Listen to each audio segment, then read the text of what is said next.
Kaibigan, kalyabi, mayroon ka bang problema? Sasakyan ng kotse, may problema sa makina. Tayo na kay makinistang pobre, susolusyonan, diagnostic ang kailangan. Makinistang pobre, isang magaling na mekaniko. Makinistang pobre, mayaman ang puso sa pagtulong. Mag-subscribe na kayo. Mag-subscribe kay Makinistang Pobre.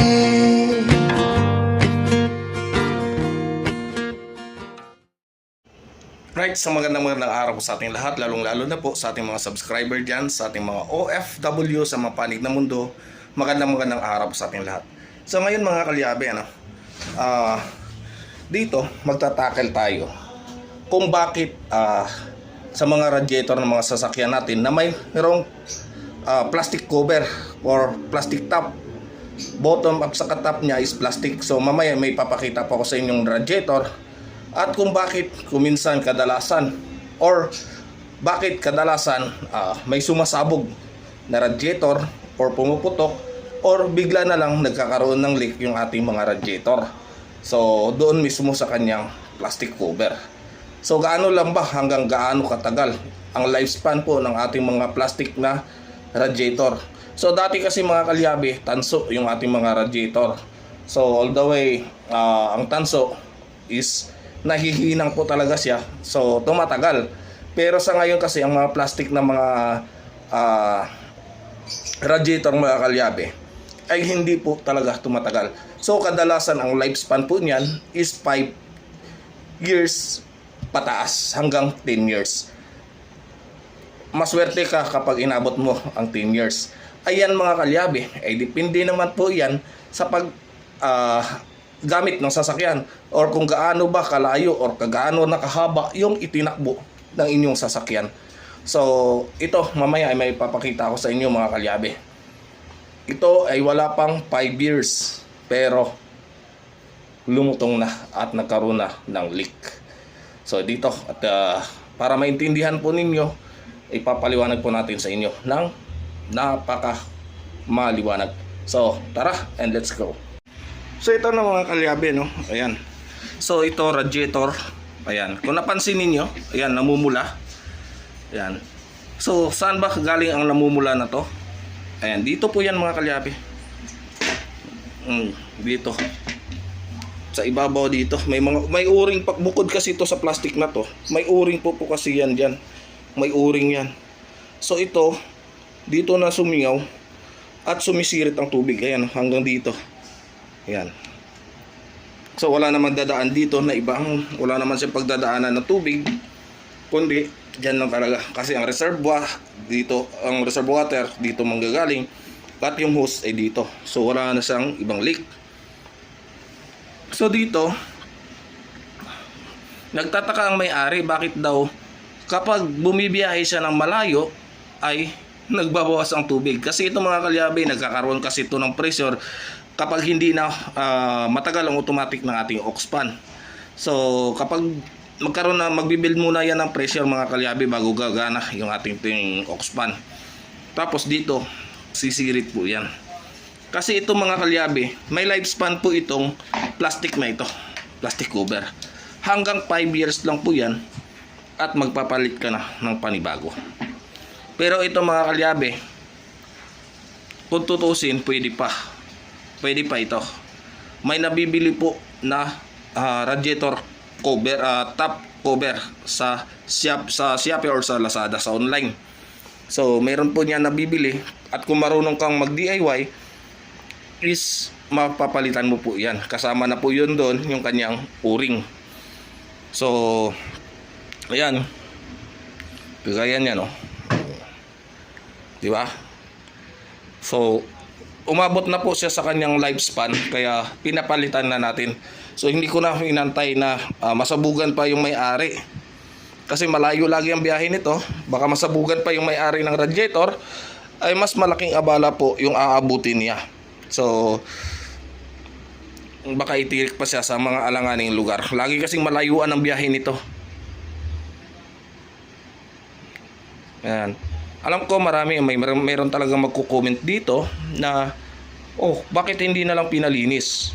So, actually mga kalyabe, pwede sana ipapalinis. Kaso ang tanong, magkano ang magpalinis ng radiator? So nagre-rinse ang radiator ng 2,000 or pinakamababa 1,500. So magkano ang brand new na radiator? Maliit lang po ang diferensya. Tapos hindi ka pa sigurado kung tatagal pa ba yung inyong radiator kapag pinalitan natin to ng plastic cover. Ayan. Papalitan lang po yan. Or di kayo, kasi lumulutong yan mga kalyabe, kung napapansin nyo yan, oh. Yan, oh, nagbibingas-bingas na. Lumulutong po yan. Ayan. Yan, oh, lumulutong po yan. May tendency talaga, nasasabugan ka na ito. So maswerte lang ito dahil nga gumagana pa yung kanyang aux fan, ay hindi ito sumabog. Pero kung nagkataon at inabot din siya na hindi gumana yung kanyang aux fan, sabog ang kanyang radiator.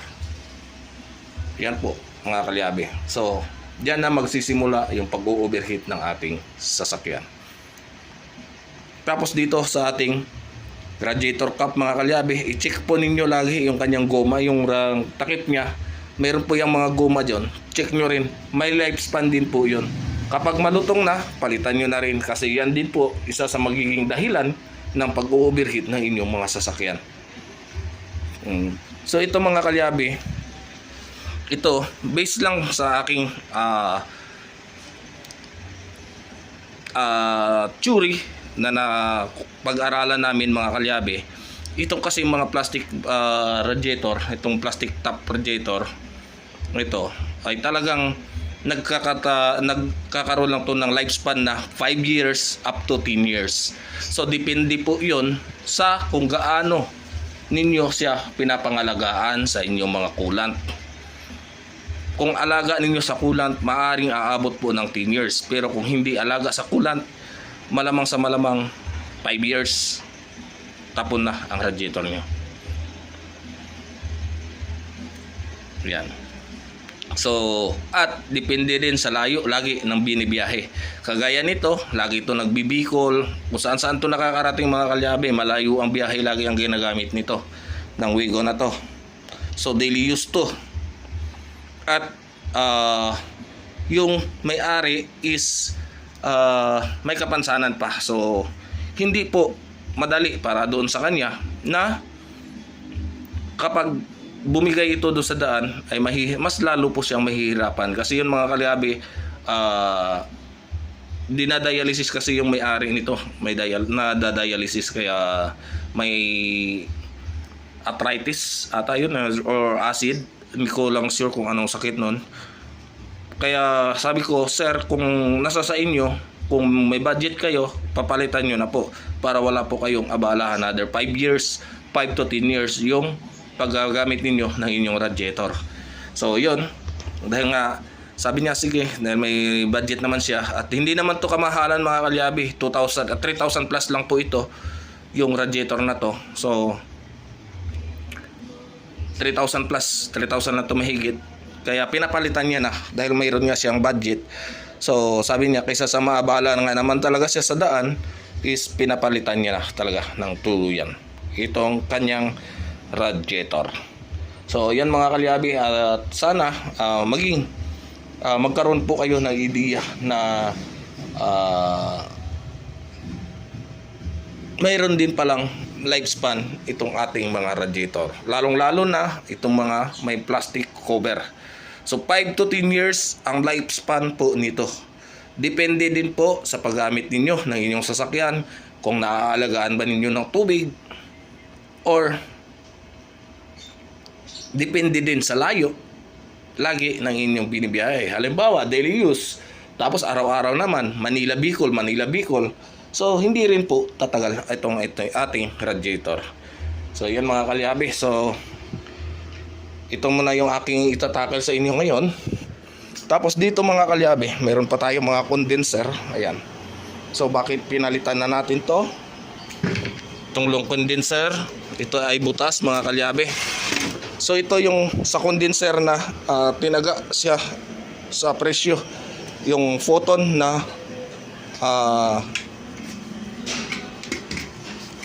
Kinglong pala na van.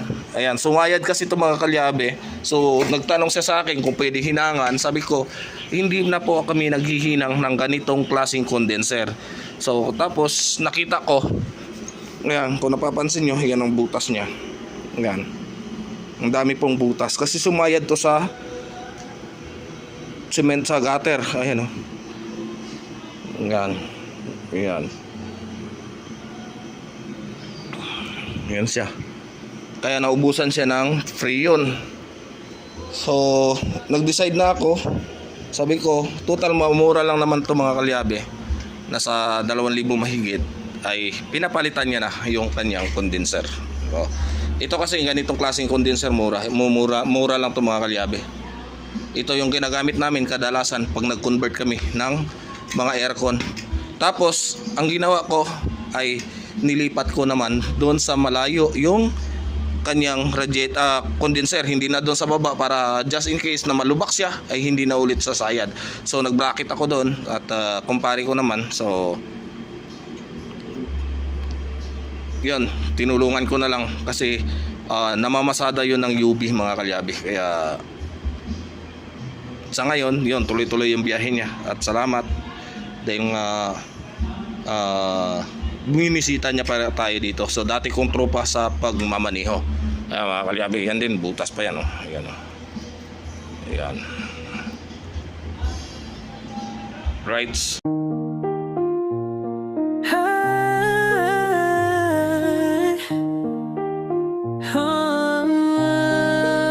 Sa dagat ng buhay, aking sinisid ang lalim ng pangarap, aking tinitipid. Makinis ng pobre, mekanikong mangangisda. Sa bawat pag-ikot ng mundo, kumakayod pa rin ako sinta. Sa makina'y alipin, sa ista'y umaasa.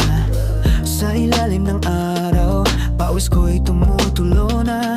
Ngunit di susuko, sa hirap ay lalaban. Para sa pamilya, gagawin ang lahat, aking pangako yan. Makinistang pobre, mekanikong mangingisda. Sa dagat ng buhay, kumakayod para sa iba. Kahit mahirap, di susuko sa pag-asa. Makinistang pobre, mekanikong mangingisda. Sa gitna ng karagatan, aking sinasagwan ang pangarap na bituin, aking inaasam-asam sa bawat paghampas ng alon. Aking tinitiis ang hirap ng buhay, aking nilalabanan, walang humpay na pagsisikap. Makinistang pobre, mekanikong mangingisda. Sa dagat ng buhay, kumakayod para sa iba. Kahit mahirap, di susuko sa pag-asa. Makinistang pobre, mekanikong mangingisda. Isang araw ang aking mga pangarap ay may sasakatuparan. Ng hirap na dinanas ay magiging alaala na lamang. Sa bawat pagsikat ng araw, may bagong pag-asa. Makinistang pobre, mekanikong mangisda. Makinistang pobre, mekanikong mangingisda. Sa dagat ng buhay, kumakayod para sa iba. Kahit mahirap, di susuko sa pag-asa. Makinistang pobre, mekanikong mangingisda.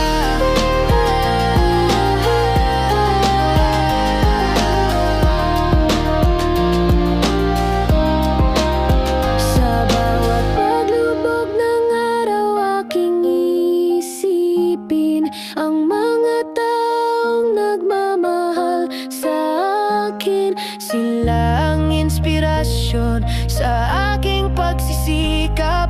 Makinistang pobre, mekanikong mangingisda.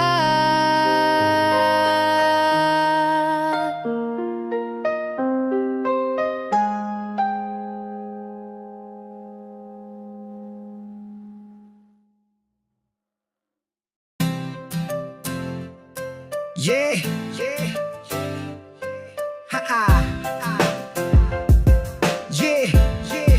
Woganisan sa ilalim ng araw, pawis at grasa, kamay na marumi, puso'y dakila. Makinistang pobre, laging handa tumulong sa iba. Kahit gipit siya, motorsiklo'y umuubo, sasakyan ay naghihingalo. Siya ang takbuhan, ang sandigan ng tao gamit ay luma. Ngunit ang galing ay totoo, sa bawat pihit problema'y nabubura mo. Makinistang pobre, may pusong ginto, sa kalyo mong kamay nakikita ko ang tibay ng loob, ang sipag at husay. Kahit mahirap, ika'y tunay na bayani. Yeah! Hindi nagrereklamo kahit maliit ang kita, ngiti sa labi habang nagtatrabaho para sa pamilya. Para sa kinabukasan siya'y inspirasyon sa bawat hirap ng buhay. Makinistang pobre, may pusong ginto, sa kalyo mong kamay nakikita ko ang tibay ng loob, ang sipag at husay. Kahit mahirap, ika'y tunay na bayani. Sa bawat kalansing ng tools, may kwentong buhay ng pagsisikap, ng pag-asa at tagumpay. Makinistang pobre, saludo kami sa'yo. Ang iyong dedikasyon, tunay na inspirasyon.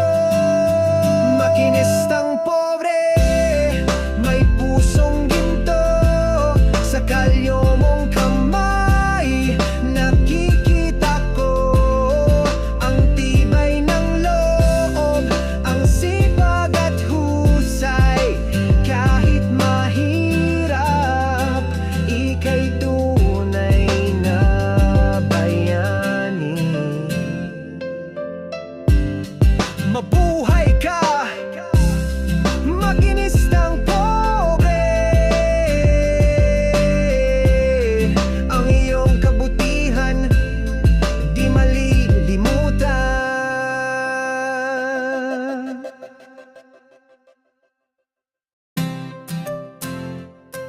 Yeah, yeah, ha-ha, yeah, yeah. Woganisan sa ilalim ng araw, pawis at grasa, kamay na marumi, puso'y dakila. Makinistang pobre, laging handa tumulong sa iba. Kahit gipit siya, motorsiklo'y umuubo, sasakyan ay naghihingalo. Siya ang takbuhan, ang sandigan ng tao gamit ay luma. Ngunit ang galing ay totoo, sa bawat pihit problema'y nabubura mo. Makinistang pobre, may pusong ginto, sa kalyo mong kamay nakikita ko ang tibay ng loob, ang sipag at husay. Kahit mahirap, ika'y tunay na bayani. Yeah! Hindi nagrereklamo kahit maliit ang kita, ngiti sa labi habang nagtatrabaho para sa pamilya. Para sa kinabukasan siya'y inspirasyon sa bawat hirap ng buhay. Makinistang pobre, may pusong ginto, sa kalyo mong kamay nakikita ko ang tibay ng loob, ang sipag at husay. Kahit mahirap, ika'y tunay na bayani. Sa bawat kalansing ng tools, may kwentong buhay ng pagsisikap, ng pag-asa at tagumpay. Makinistang pobre, saludo kami sa'yo. Ang iyong dedikasyon, tunay na